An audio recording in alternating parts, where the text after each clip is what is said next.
Without ado, give the floor to the Deputy Minister for Environment, George Amyrás.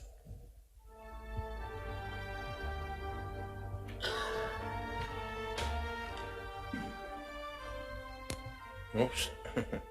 Thank you very much, dear Mr. Kremlis and the organizers, for having me here. So I have the opportunity to speak about the oceans, the protection of biodiversity, and of course, blue economy. Well, Jacques-Yves Cousteau, the famous oceanographer, once said that throughout history, man had to fight nature to survive. But now, Cousteau said, he has begun to realize that in order to survive, he must protect it. Well, was he accurate? Let's review the facts. The oceans act as a global climate control system. They offer us marine renewable energy, food, many important sea resources, and of course, they keep us with oxygen. However, the anthropogenic activities had huge impacts on the seas, the most important being the increasing pollution of the marine environment, the declining fish stocks, and the acidification of the oceans due to climate change, and of course, the rising seawater temperatures. It's worth saying that 17 million tons of plastic ended up in the marine environment in 2021, which is expected to double or even triple by 2040.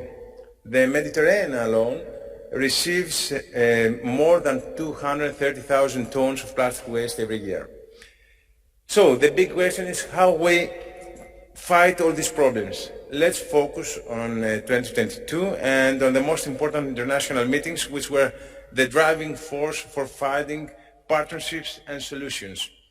In February 2022, the heads of state, ministers of environment and other representatives from UN member states endorsed a historic resolution at the UN Environmental Assembly to end plastic pollution and forge an international legally binding agreement by 2024.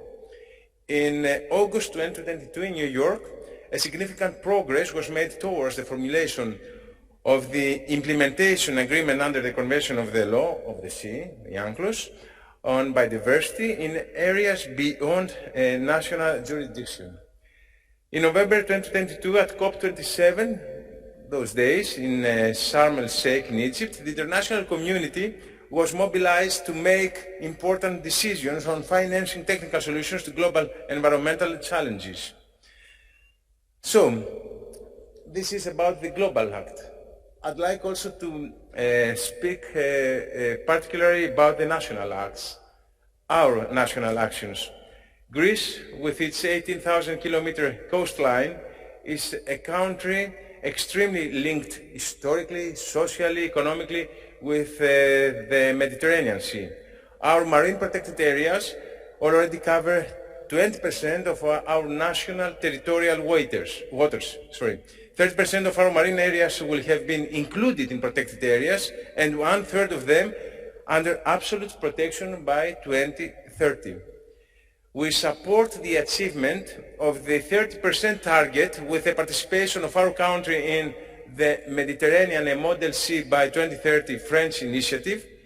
And also we are working at full speed to the completion of mapping of marine ecosystems of Natura 2000 areas and also the preparation of special environmental studies and management plans of all Natura 2000 areas. I would also like to mention that the national action plans for the protection of important endemic species, such as those of Caretta caretta, have been already established, and there are more coming, like the national action plan about Monachus monachus.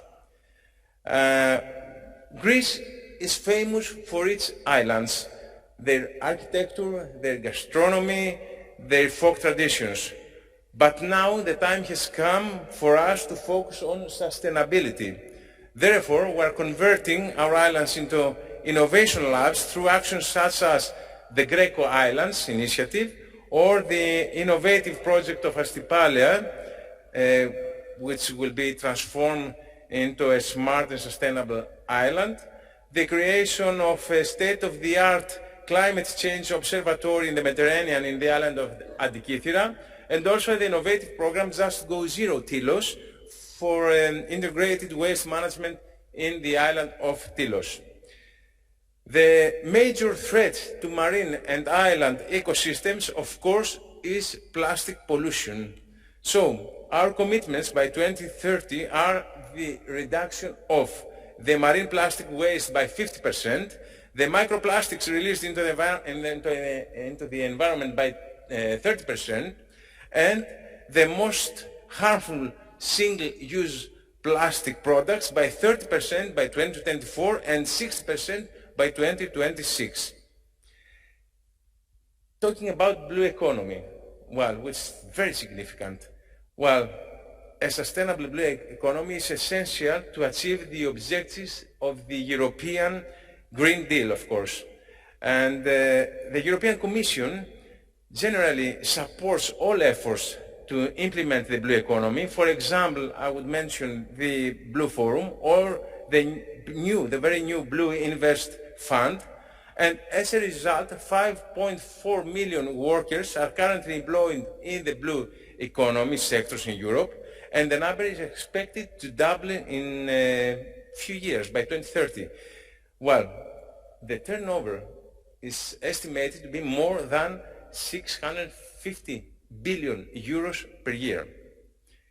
Concluding, it's clear that we are aware of the environmental challenges that we are facing, and we have been taking actions both at international and national level to try to deal with them in the best possible way.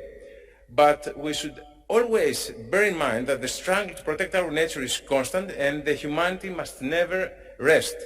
Because, as Jacques-Yves Cousteau once said, if we do not take care of nature, we will not be able to survive.